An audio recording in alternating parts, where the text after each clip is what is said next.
The central question in all these negotiations and whether or not they can be fruitful in any way is, of course, whether Russia can be believed. I had the opportunity to put that question to Estonia's Prime Minister, Kaja Kallas, earlier. Have a listen to our conversation.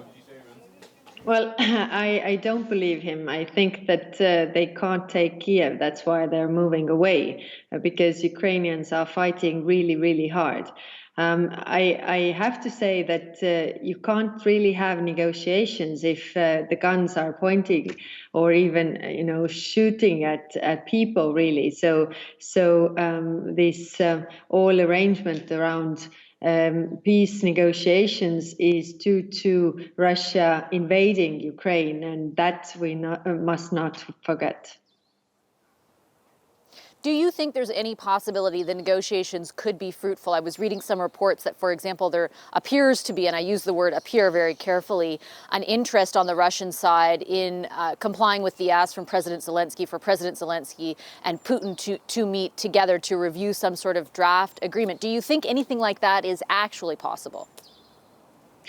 What we have to understand is that Ukraine's president is in a very difficult position.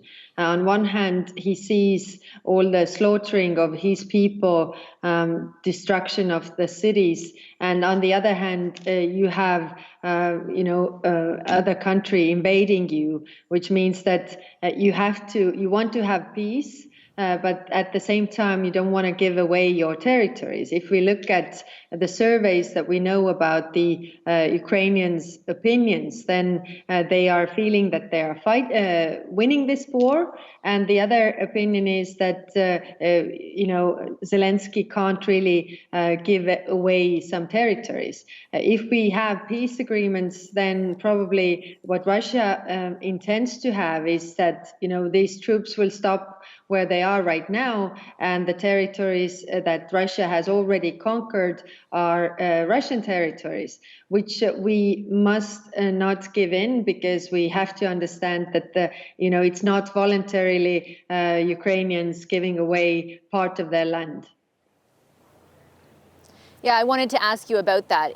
I gather from your comment there that it is unacceptable for you, for example, for Ukraine to cede, that the territory that has already been captured should remain that way. Well, I totally understand President Zelensky, because if I would be the head of that country and see, my people, civilians being killed like this, you want to achieve peace. You want this war to stop.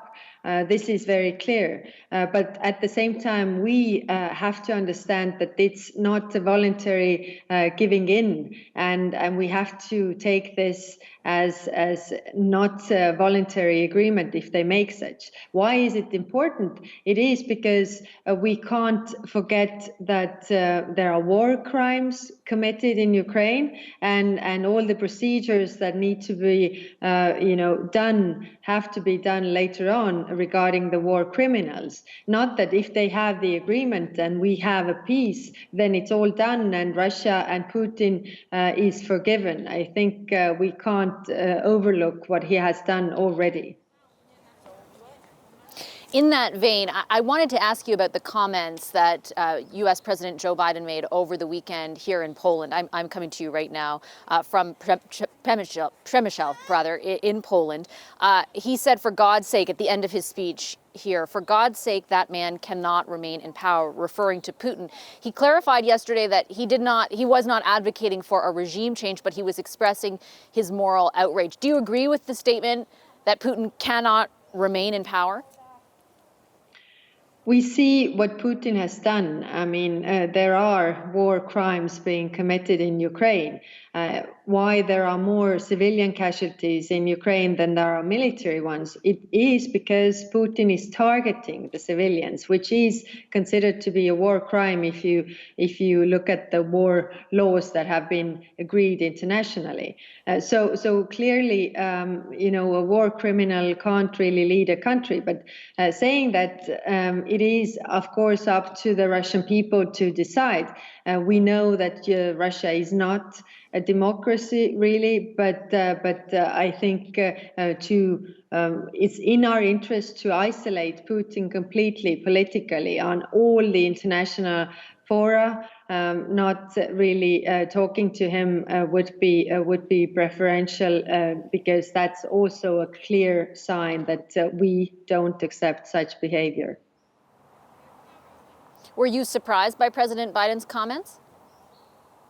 Well, he didn't say anything that was a surprise. I mean, we see how Putin is acting. So clearly, he is not doing any good for the security of Europe or for the security of the world, and especially for the security of Ukraine. Prime Minister, you've also been a big advocate for increased defense spending among NATO member countries. Estonia, I believe, spends about 2.3%. You've now set a target of 2.5% of GDP on defense spending. We are looking towards a budget in this country. We sit at about 1.39% at this moment.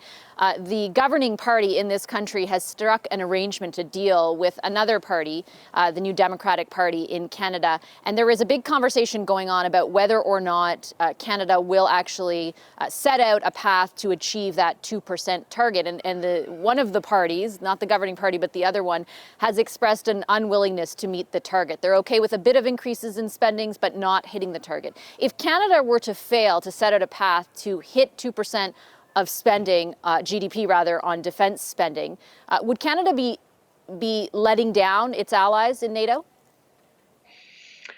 Well, Canada definitely has better neighbors than we do. So I understand that politically that there could be disputes over the defense spending. I mean, I would also like to spend more on education and research and development than on defense, but this is the reality that we have here. Of course, I've been advocating that all the members of NATO would spend 2% of GDP on defense, because it's a collective defense that we have, and together we are strong. So if all the armies are stronger in NATO, then we are collectively stronger as well. What I'm also advocating for is to make those investments wisely, that we can make them in cooperation. There are some capabilities that are too expensive for any individual state, but of course you can cooperate with your neighbors regarding this.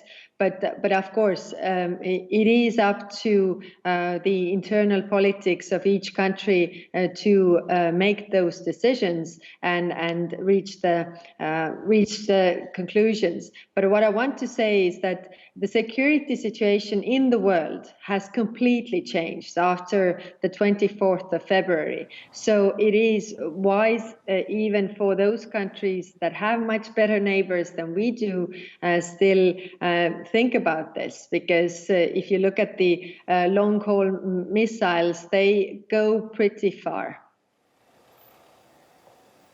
Prime Minister, thank you very much for your time. Thank you.